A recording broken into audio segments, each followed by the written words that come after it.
They're not afraid to be strict. I recently spoke to the FCA and they were mentioning how in order to have a good regime, it has to be a strict one. So they're not afraid to be a strict regulator. So I think for them, they're just trying to make sure that they do their best job. And for them, that is making sure consumers are safe. Last April, the UK's then-Chancellor Rishi Sunak set out ambitions for the UK to become a global crypto hub. In this episode of reInvent, we take a look at what's happened to the now Prime Minister's plans over the last year.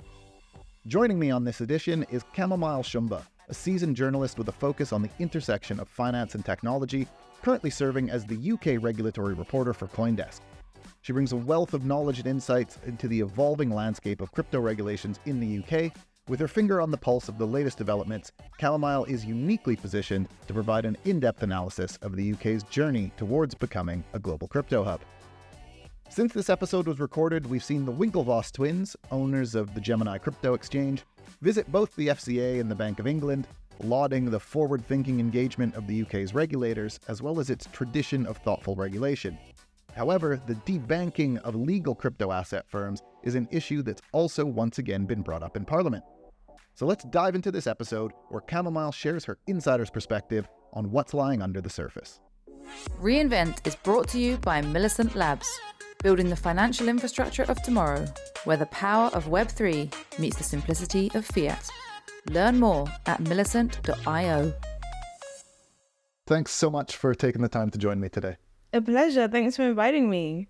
Yeah, lovely to chat. We've spoken a few times in the past as we're both involved in the crypto and digital asset scene here in the UK.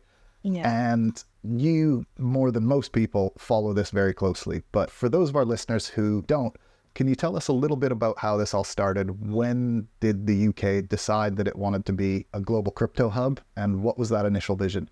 So last year, April, Rishi Sunak, who was finance minister at the time, is now the prime minister, which is great for him.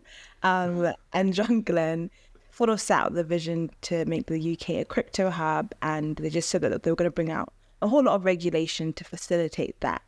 And since then, they've basically started that journey and more consultations have come out from the Financial Conduct Authority, the Bank of England, and themselves as well. They've launched a crypto consultation to sort of hear from the industry and other stakeholders, like what they want that to look like moving forward. And they've still continued to say they want the UK to be a crypto hub, even despite the collapse of FTX. We saw Andrew Griffith saying, we still want the UK to be a crypto hub, but we know we need to have a balanced approach. So I think for the UK, it's about making this place a safe place for people to do business, as well as not being too strict to sort of stop business from growing when it comes to the crypto industry. Yeah, I think that's something fair that you pointed out there, is that FTX has collapsed since then, April 2022. It was peak bull run. This was pre-Terra UST collapse. Everybody was getting caught up in the hype. I guess, maybe Rishi Sunak got caught up in that as well. They announced that Her Majesty's Treasury was going to mint an NFT. Those plans have since been scrapped because there was maybe not enough demand. And I think that some people are starting to ask if the UK is cooling off on crypto. As you mentioned, there's a lot of consultations and that they want to strike a balance, which is important. But we do see that other areas like the UAE, Hong Kong, Europe with the MiCA regulations are really pushing ahead. And is the UK risking falling behind? That's a bigger question. They are saying a lot. They're saying they want to bring forward a lot and they are moving ahead with that. And they're trying to take it at their own pace to make sure that they have the best approach and they don't have to go back and scrap things. They want to be thorough. And I think that's good. And I think sometimes being slow has its benefits so that you're not, being incorrect, and it gives you more time to consult with people. But I think what the UK's dilemma is that there might be an upcoming election. They haven't announced what the election date could be, but essentially one will have to happen before 2025. So it could be next year. So that being the sort of context, it's hard to sort of imagine how the Conservative government will get everything out if they don't stay in government. No one knows if they'll stay in government. Maybe they will and everything will be fine. But if they don't, I don't really know what will happen to all their plans. So I think that's the kind of the political issue there is, as much as their plan could be great, who knows how well it'll be put through with political stuff hanging in the air. Yeah. And I think that there is something to the thought that it's better to be right than it is to be first. But there's also the risk of the UK falling behind in financial markets. And the city today isn't the city that it was 20 years ago. And a lot of people saw post-Brexit digital assets and crypto being a new way for the UK to grab that kind of big bang markets deregulation impetus that really made the city what it was in the 80s. And could you tell us a little bit about what's in the Financial Services and Markets Bill that aims to capture some of that forward-looking, slightly aggressive action? Within the Financial Services and Markets Bill, they want to treat crypto as a regulated activity. So that means it will come under its financial services regulations and be overseen by the Financial Conduct Authority as well, which means that in time, firms could even be authorized by the Financial Conduct Authority and, be a part of a more comprehensive regime, because currently crypto firms are just able to register Financial Conduct Authority under its anti-money laundering rules. So the overarching theme here is the UK wants to treat crypto in a similar way to how it treats financial services. Okay, two really interesting points that you just mentioned there. One, that currently you can register with the FCA. I think there have been 330 odd applications for registration and only 41 have been approved. And a lot of people in the industry complain that the regulations are too strict. Personally, I do think that the bar should be pretty high. We saw Celsius move out of the UK because they withdrew their application from the FCA, and that probably saved some people some money. So that's probably a good thing, is having a high bar. But we've also seen in the Financial Services Markets Bill that the Treasury has the power to give a secondary directive to the agencies like the PRA and the FCA that they need to think about the UK's position in a competitive global financial sphere. What does that do for the FCA, who want to protect consumers, but also have to make sure that the UK is competitive and can attract the best businesses across financial services and digital assets? So yeah, you're right. The Financial Services and Markets Bill will give regulators more power, like the Payment Systems Regulator as well, and the Bank of England, FCA. And I think for them, it's an opportunity to sort of step up and ensure that consumers are protected in this regime. But of course, they're also mindful, and they've acknowledged it publicly, that they're mindful of the UK government's ambition to make the UK a crypto hub. And there's that innovation lens. And I think from the conversations I've had with them, the conversations I've observed with, talking to the Treasury Select Committee as well, it's quite clear that they are mindful of this. But I think they also want to be critical, and they also want to be strict, and they're not afraid to be strict. I recently spoke to the FCA, and they were kind of mentioning how actually in order to have a good regime, it has to be a strict one. So they're not afraid to be a strict regulator. So I think for them, they're just trying to make sure that they do their best job. And for them, that is making sure consumers are safe. For crypto companies, on the other hand, that for them may seem a little bit intense. Yeah, I think so. And especially a lot of people in the crypto industry don't have a financial services background, and so maybe didn't understand how high the bar for application would be in the first place. And I know that the FCA has released materials saying that they were surprised by how poor a lot of the applications that they received actually were compared to the normal standard that they get. But moving away from the regulators for a second, we're also seeing complaints from industry bodies like Crypto UK that crypto companies are being debanked. Fully lawful, legal crypto companies are being refused banking services, and also people are being restricted from buying crypto with their own money. Their banks are saying it's too high risk, and for your own protection, you can't spend your money how you see fit by buying crypto and digital assets. Do you think that that causes an additional difficulty to this ambition of becoming a global crypto hub? And what, if anything, can be done about it? That is a very good question. I would say that there's definitely an issue when it comes to banking, and crypto companies have been trying to access banking, because most banks in the UK have sort of refused to facilitate that to be a crypto bank. And I think, the climate right now isn't really great for there to sort of be more positive discussion around banking. We're currently in a financial, I don't know if it's too soon to say we're in a financial crisis or we're currently in a financial crisis, but it seems like we're in a financial crisis. Like, from what's been going on in the economy, I know a lot of central banks are trying to be positive as well and hoping inflation's going to come down, but inflation has been, pretty high for quite some time, and central banks have had to keep putting rates up, and we've seen, banks collapse like Silvergate Bank and Silicon Valley Bank. So I think because of their affiliations with crypto as well, banks are probably even more cautious, and also because of the tone that we've been hearing recently from media, which is crypto is quite risky, and a lot of people are losing their money. So there's not really much incentive for banks to sort of want to change their ways right now. So I think there's an issue. What can be done about it? I think it's probably going to take some time for things to sort of settle down, for there to be more regulations put in place so that if banks do work with crypto companies, they at least know that they have the right safeguards in place. Those safeguards will be put in place, hopefully, with the crypto regulations that are coming in the UK. Mm-hmm.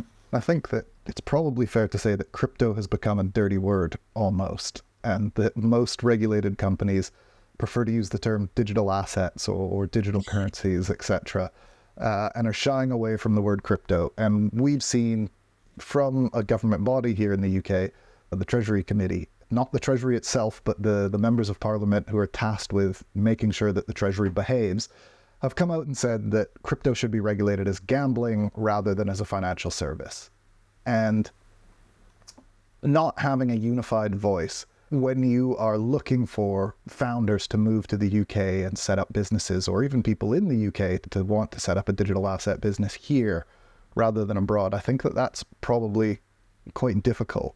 And I wonder what can be done about that to keep everyone in line and have a unified vision for this digital asset industry. I'm not sure that there's an easy answer, but when you look at what's happening in the US with Coinbase being sued by the SEC, even though the SEC let them IPO, and Coinbase has, been talking to the UK and looking at setting up entities abroad.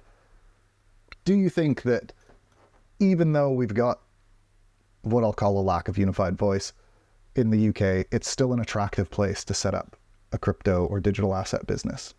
I would say I feel like the UK and the US are very different. And yes, they've had lawmakers saying two different things. We've got the APPG, which consists of lawmakers, the crypto one, saying we're great with this plan to, regulate crypto under financial services. And then you've got the Treasury Select Committee saying treat it like gambling, which no one saw coming. And I think the reason why is because the Treasury has been going along debating the Financial Services Markets Bill, adding its amendment to treat crypto as a regulated activity, which so far has been accepted. And though people have, spoken up against crypto, it's still carried along. So there's been a very strong voice within the government already ushering regulation forward. We saw the financial promotions exemption for crypto companies be put through as well. The lawmakers largely approved that. So we're seeing that the Treasury's plans are going ahead, and the Treasury Select Committee is a small group, so they're not necessarily large enough to obstruct the government's plans. It's not really enough for just a small group of people to change the plans in government. So yeah, currently it seems like the UK is still moving forward with this agenda, and it probably has a bit more clarity from where I'm standing in the US right now. I feel like a lot of people feel like they don't really know a path forward in the US right now with what's going on with Coinbase and Binance, which I feel like is different in the UK.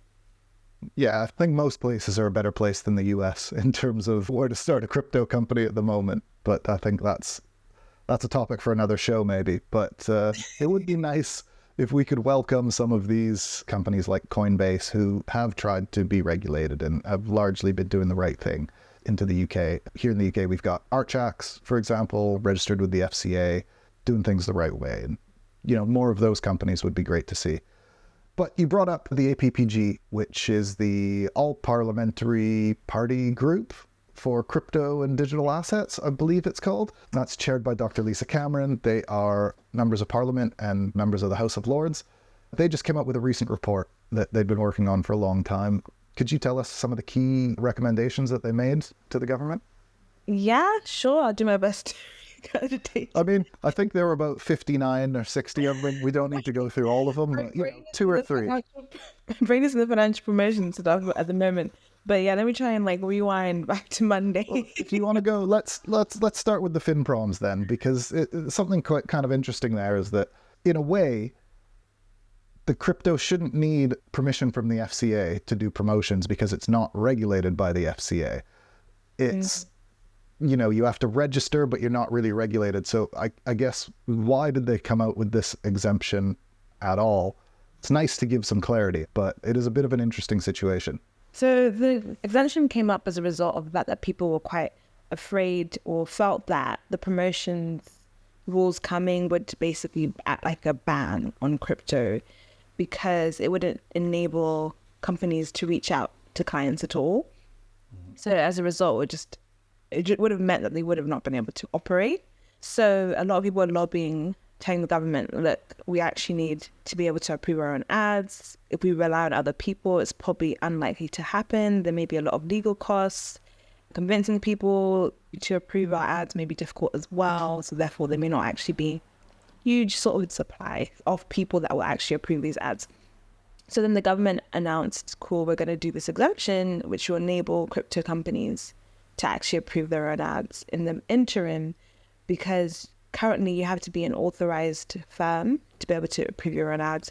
Crypto companies are not yet authorized, but the plan is for them to be eventually, once the Financial Services Markets Board passes and the FCA consults on what a new authorization regime will look like.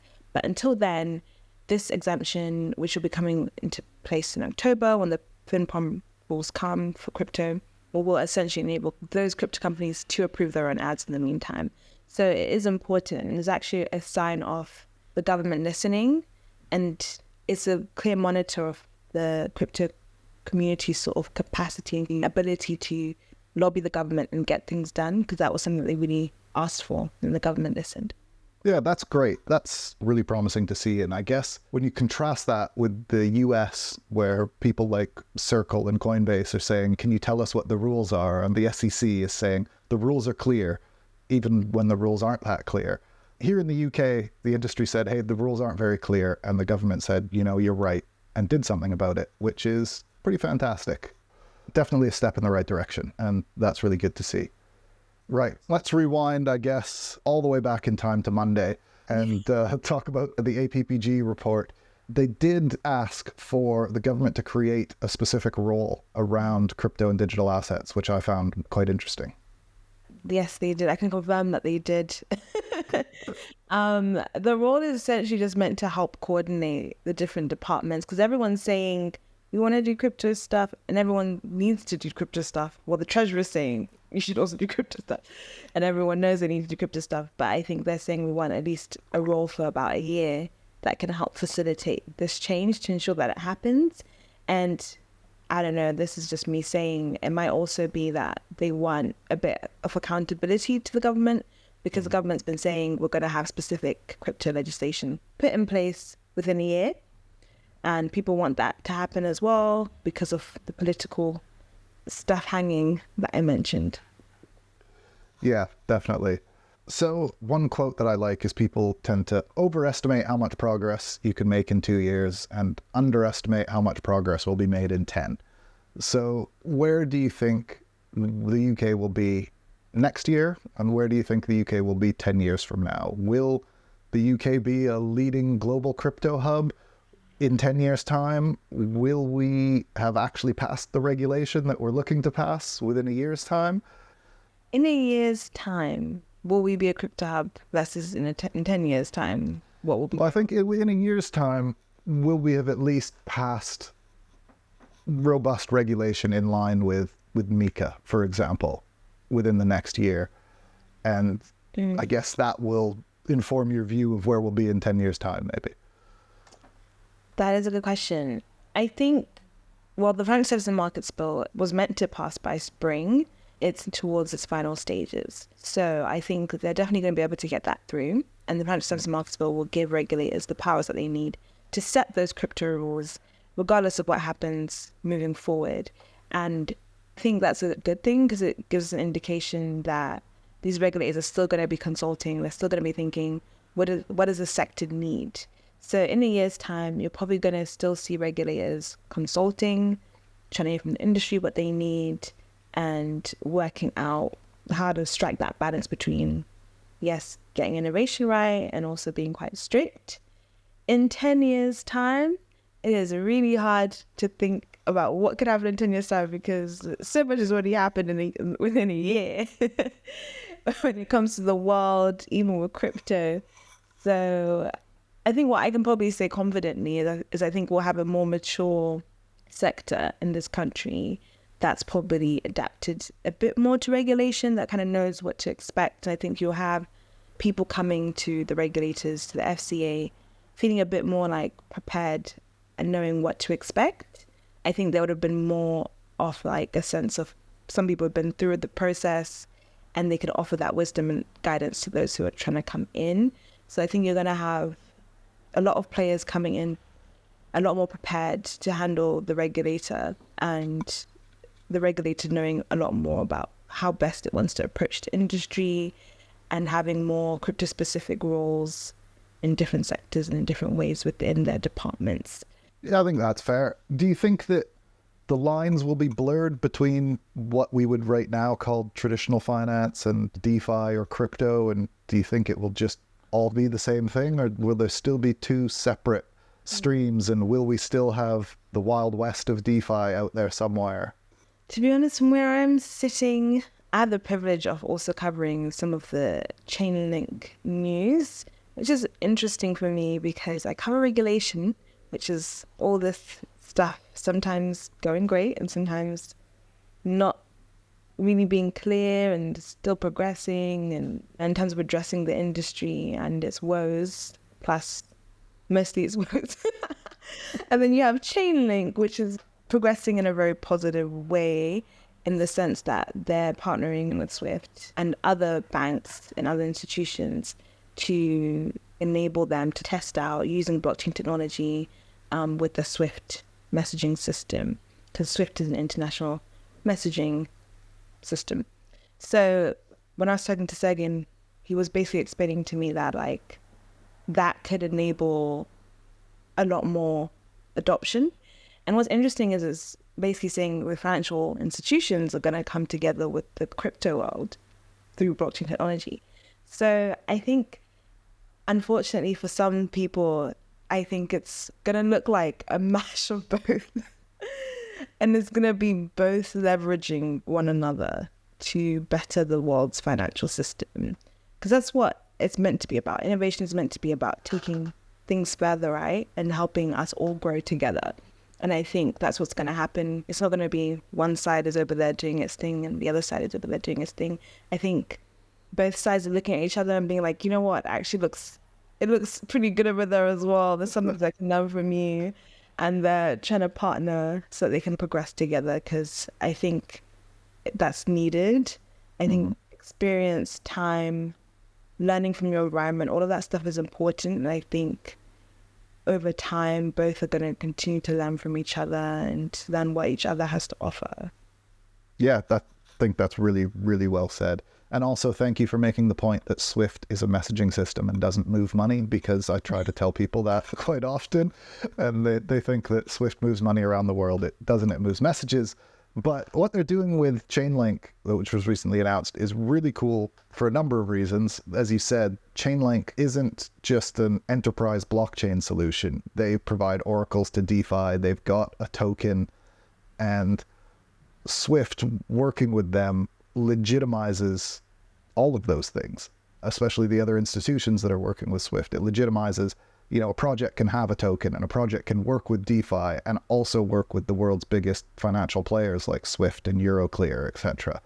So that is super cool to see. And I know that in the summer 2022 trials that Swift and Chainlink did together, it was mostly about private blockchains. And in this new press release, it said that Swift saw a lot of industry appetite and interest in using public chains like Ethereum for settlement.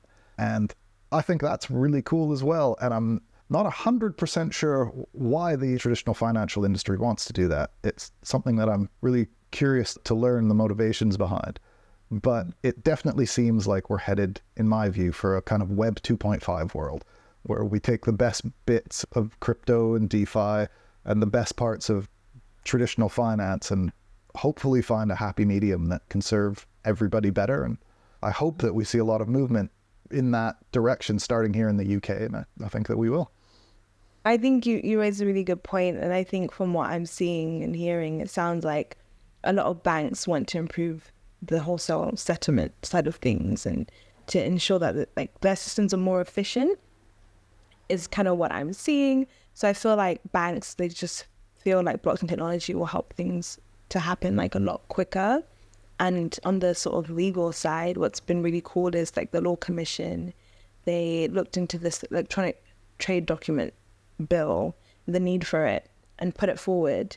And essentially what that means is, even on the trade side of things, where they've been relying on only making deals through paper for so long, which is crazy to me. I'm like, how is that happening for so long? And in a $5 trillion industry where each transaction involves 15 parties and they've all got to send bits of paper to each other, it's nuts, right? Yeah, like crazy. But now, because of the Law Commission's work, the Lords have started debating this bill, and most people aren't really saying anything is wrong with it. Most people are like, yeah, this is great, we need it, because essentially it will enable even blockchain technology to be used to transport trade because it's secure.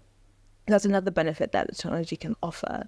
So like in so many different sectors, we're seeing people are starting to appreciate what blockchain technology could do.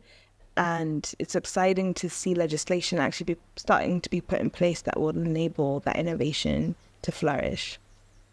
Definitely. And something that's cool on the trade finance note is I think 80 or 90% of global trade finance deals are done using British law or common law. So this really sets a precedent for the whole world to achieve massive cost, time, efficiency savings by embracing this technology. And I was at an event last night for a Google Web3 event, and someone was talking about the decoupling of crypto and blockchain. And I'm not sure that that's correct, because that decoupling was, in 2015, everyone was talking about enterprise blockchains, et cetera.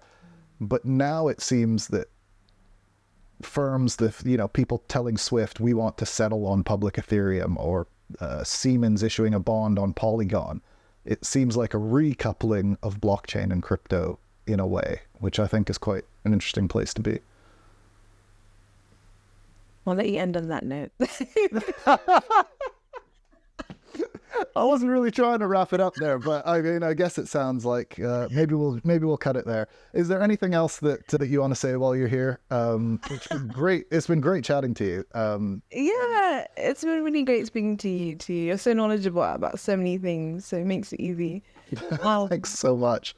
I really do appreciate your work. I think anyone who's listening should follow CoinDesk on LinkedIn and follow yourself on LinkedIn. I'll drop the link in the comments and descriptions on all the podcasts, because every time something happens in the UK, regulation around digital assets and crypto, you seem to write an article about it about 2 hours later. So you don't have to go read the 59-point APPG report. You can get a summary from yourself, and that's really helpful. Oh, no, I'm glad to be of help. It was really great speaking to you. Reinvent is brought to you by Millicent Labs, building the financial infrastructure of tomorrow, where the power of Web3 meets the simplicity of fiat. Learn more at millicent.io.